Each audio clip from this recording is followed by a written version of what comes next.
A bit of good news recently. The markets reacted very positively to the Fed's decision to pause, even though sometimes pauses can cause the markets to dip a little bit. This week, it caused markets to rise about 5 to 10%, mostly because of the language that Jerome Powell used.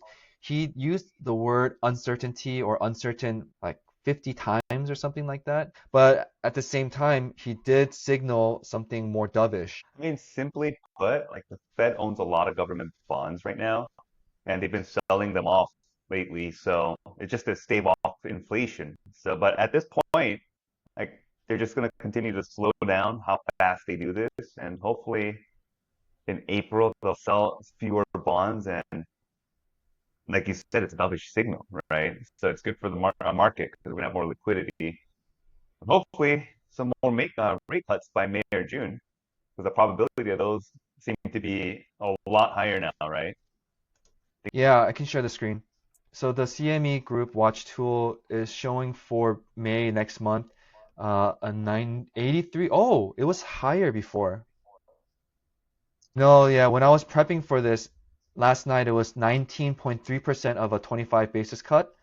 But now it's showing 16 and a half. So in one day, the CME Group is downgrading, I guess, or yeah, the chances for another pause in May is even greater. But let's look at June. Okay, yesterday when I was looking at this chart, the 25 basis point cut was at 55%. Now it's at 60.8%. So it looks like the bet is more on June rather than May for a quarter bip cut. Be a welcome improvement in the market. Well, they will. With interest rates, like we always bake it in. So basically, like, hopefully from this point on to the next 3 months, we'll see like dips, unless the tariff war just messes everything up, right? That news. So we'll take the good for what we can right now, I would say. Do you think they're too slow on cuts, or do you think this is just right, or they're going too fast? I think they could go faster. Well, that's just a selfish reason, but I think they have their reasons, and basically, like, inflation is not controlled. So People in our industry thought it was going to happen right away after they raised the rates to as high as they did, in about 2 years for them to do the first cut, right? And then we're still fighting inflation, and now we're adding tariffs to the mix, and then doesn't that add more inflation too? Let's look at the 30-year mortgage rate, fixed mortgage rate. So it looks like nothing has changed. It's gone slightly up. mhm, rates has gone up. Slightly, yeah. So it looks like in terms of impact to real estate and mortgages, not much has happened. Stock market seems to like it a lot, but mortgage rates, no movement, not much. Slightly to the upside, very minimal. In preparation, though, for the future, when they do cut, usually they cut because something's happening in the bond market, right? The yields are flipping. It usually signals that we're going to see a change in the 30-year fixed rate for mortgages as well. For average investors or average homeowners who have a lot of who have a lot of equity and access to the equity in their home, what can they do to prepare? I think that, with when equity is built up, seize the opportunity. Again, the best time to buy is actually when rates are high. So if you have equity, take out cash so you can do like investments and all.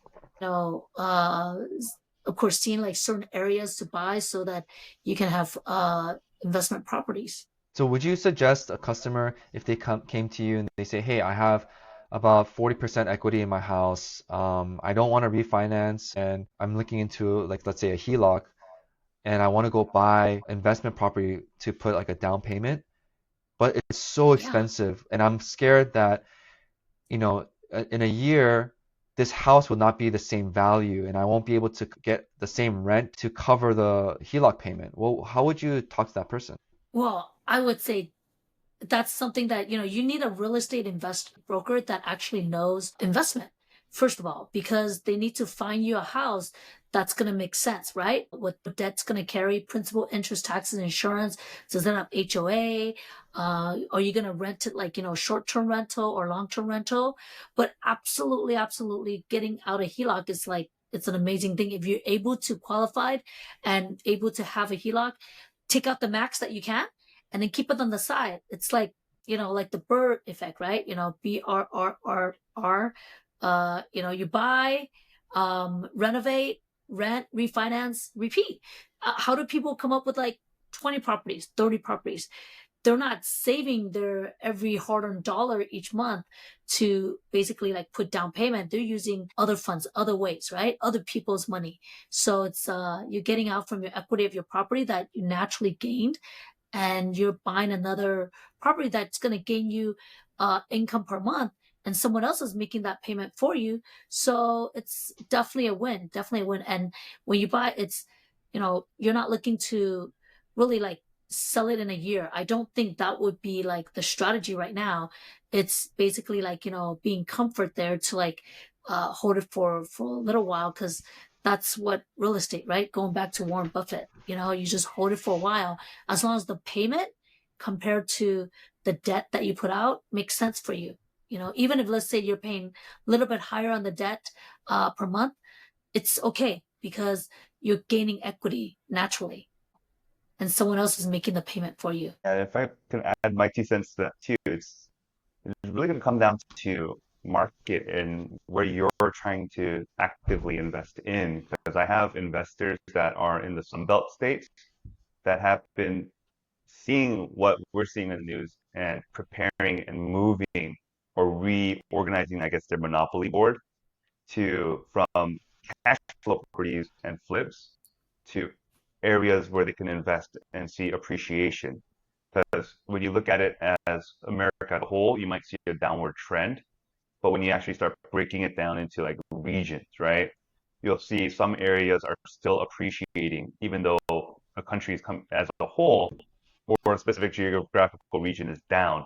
So one investor I'm working with that was primarily heavy on the east, southeast, he's now looking more northeast, where we're seeing stable appreciation and time on market for those properties. Or do you remember the inventory aspect that we were talking about the other day? Florida's quickly approaching 10 months of inventory, whereas Northeast is still at like 1.5 months.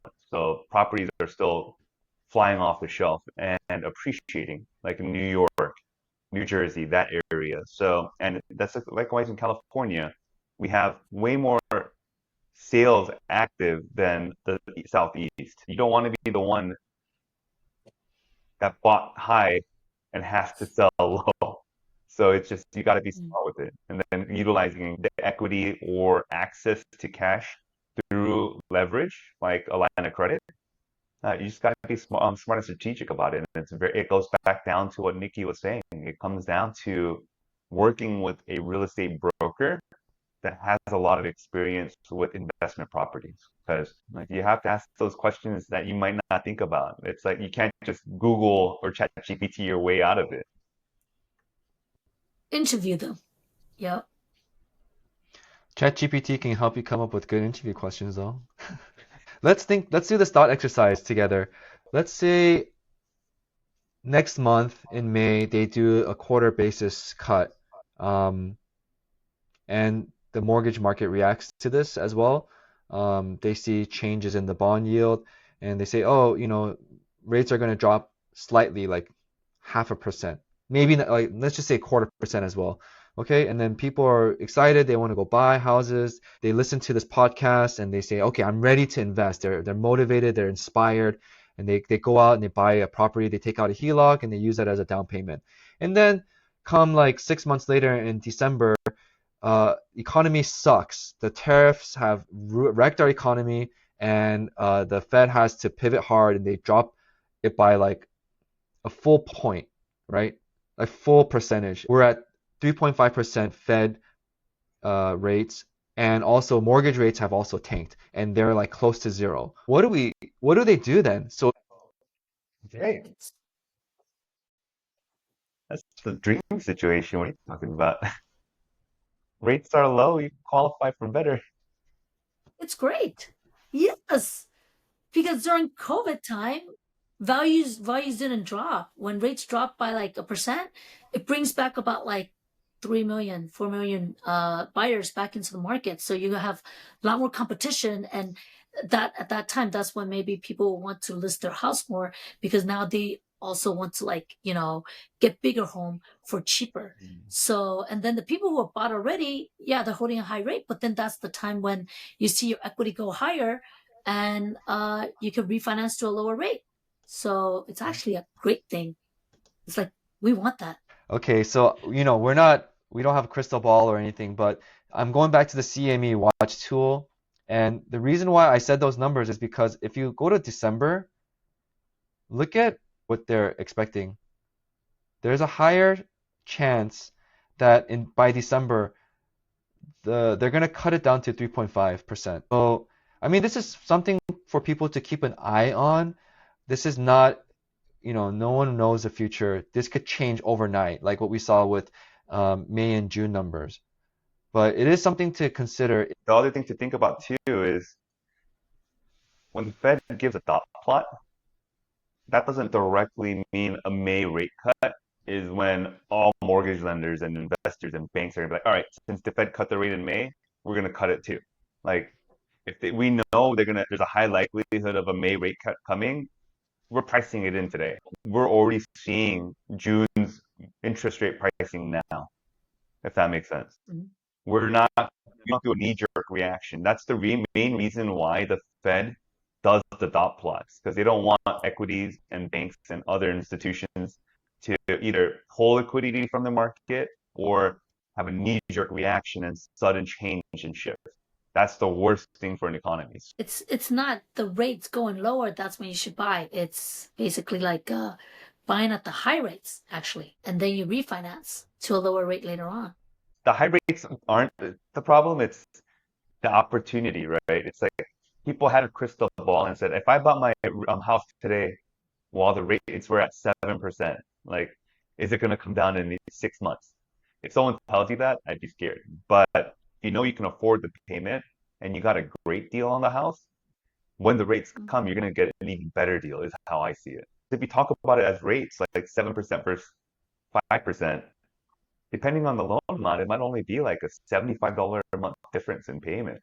So it's like, are you getting a good deal?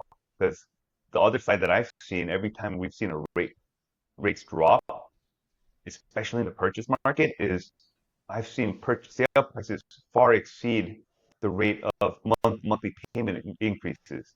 So it's like your payment difference might be like $100, but buying a year later at a higher price, you're paying more, and your taxes are more expensive. So it's like it all adds up.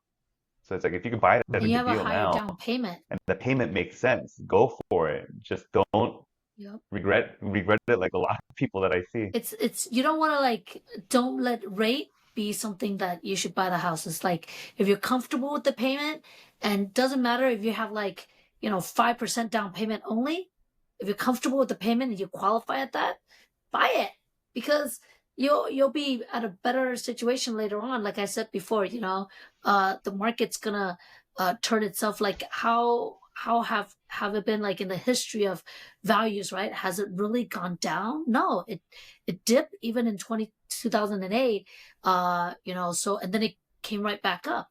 So if you're living for it for like a primary home, you're not selling like when it's low, like you're keeping it, because there's the other side, right? You're renting, that goes to someone else's pocket, not your pocket. So it's definitely good to just buy when you're comfortable, and not worry about like I have to put 20% down or 30% down. No, because by the time that you have 20 or 30, that was old news. Now you have to basically, that 20, 30, it's like 2 times more now, right? So just buy when you actually can afford. I mean, you're comfortable with, and when you can qualify. It's a business and it's an investment, completely different story. Like if it's your perspective is it's my house for my family, it's a safe place for my house, like my family to be in, that cost per month is what I'd be thinking about. Investments, different story because now it's not your house that you're living in, it's a business. So does it make business sense for you to buy now? Does it make sense to borrow to possibly rent to a tenant, right? There's other risks that are not just your family's livelihood at that point. So different perspectives. All right, we've talked a lot about purchasing. Let's talk about the other side of the story when people need to sell their homes.